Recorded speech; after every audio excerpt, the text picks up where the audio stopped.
It is the judgment of this court that whereas Section 60, subsection 4C of the Criminal Procedure Act 51 speaks of the likelihood of interfering with witnesses, this court had the actual interference with the witnesses who were known to applicant 1 at the time by applicant 1.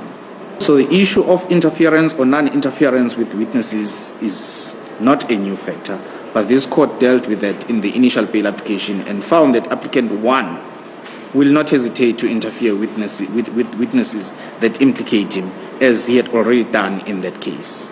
It is therefore the finding of this court that that likelihood is still there. We are still dealing with the same person. And on the evidence before me, there is nothing to suggest that applicant 2 is different or will act differently. Although applicant 1 is incarcerated because of the allegations made against him, there is still an able and properly qualified mother who is a medical doctor that looks after the well-being of the children in the absence of applicant 1. There is therefore no question of these children being the children as described in Section 150 of the Children's Act 38 of 2005 as children in need of care and protection. According to the papers before this court, the wife of applicant 1 attended a therapy on the 4th of March 2024. She filed an affidavit in the initial unsuccessful bail application on March 19, 2024. This was after she had been to the therapy. This therefore makes the attendance of the therapy the fact that was there before or at the time of the initial unsuccessful bail application, and should therefore not be entertained as a new fact. In this case, applicant 2 tells this court that his taxi that generates 20,000 rand per month for him and his family was involved in an accident which was never reported to the police because no one was injured. After such an accident, which was never reported to the police, the vehicle concerned was abandoned for the wreck to rot up.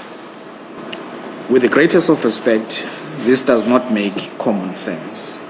This fact, coupled with the evidence of Warrant Officer Pillay that on the 6th of January 2025, the information regarding the vehicle in question was followed, and after they were sent to Durban by people he mentioned, they eventually found the vehicle at Mkomazi at a place that belonged to the brother of accused 2, Zanzelin Demande, leaves one with doubt as to the veracity of this.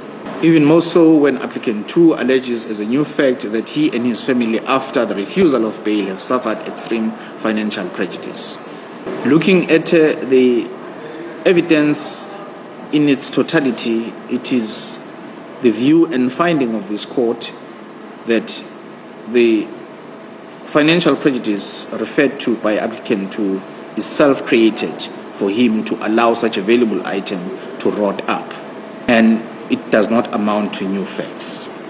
And looking at the totality of evidence, it is the finding of this court that this court cannot and this court should not assist the applicant because the facts presented before this court are either not new and they should not be entertained, and applicant's application to be released on bail is again refused.